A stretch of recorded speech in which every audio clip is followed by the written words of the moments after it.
ও দাও না, কিছু টাকার ব্যবস্থা করে দাও। হাই রে হা, এত মাছের মধ্যে অসুখ হয়, গরুর মধ্যে অসুখ হয়, এই হারার যত অসুখ হয় মরা হারে না। এইসব কি বলছো? সকাল বেলায় যদি ওই কিস্তি আল্লাহ বেড়া আয়া পরে আমার উপায় কি? আমি তো আছি, আসতে দিব না। ওই যে ওই জন্য স্কুলের মাস্টার। হ্যাঁ, স্কুলের মাস্টার। হাই রে হাই, মাস্টার হলে আবার কে আপ দিছে? টাকার ব্যবস্থা করো। টাকার ব্যবস্থা হলো একটা বুদ্ধি দিবার ভাই। বলো। তবে একটা শর্ত। আবার কি শর্ত? ওই যে আপু আছে কিস্তি আমি দিব। দিবি তো? হ্যাঁ দিব। সত্য করে কইছে তো? সত্য করে বলছি দিব। তাহলে হলো আগে জামিল ভাই আছে না? হ্যাঁ আছে। মনে কর যে মায়ের পেটের ভাইয়ের চাইতো আমার বিশেষ বেশি করে। হ্যাঁ। আর ওই যে জিলাইগাতি মহাজন, হ্যাঁ ও যে ভালোবাসে গো, আরে কি হবে?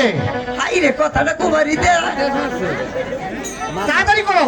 ওই যে মহাজনের শালি আমার চেহারা দেখে বিয়ে দেওয়া চাই। চালো বিয়ে করি নি তোমাকে। হ্যাঁ বিশেষ করে।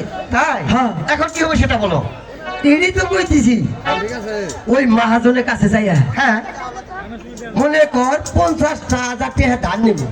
তারপর বিনিময়ে তুই ওন থেকে আমার 10,000 টাকা দিবি। তুমি 10,000 টাকা কি করবে?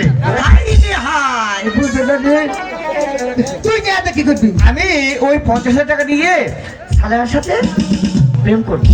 তাই? হ্যাঁ। আর আমি কি করবো জানা? করবে ওই যে 10,000 টাকা দিবি। হ্যাঁ। ওন থেকে 7,000 টাকা হচ্ছে কিস্তি। হ্যাঁ কিস্তি 7,000 টাকা দেবো। দিবে।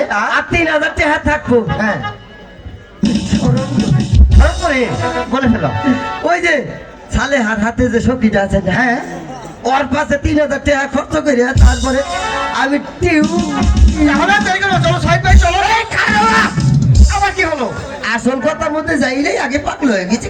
আবার আসল কথা কোনটা?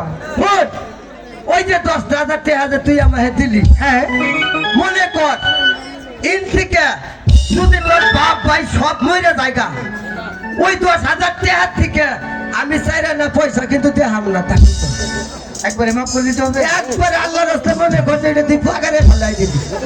এই শর্তটা দিলে? হ্যাঁ। তাই নাকি? ঠিক আছে। আচ্ছা ঠিক আছে। তাহলে দেরি করে গেলাম। চলো সাইড ভাই।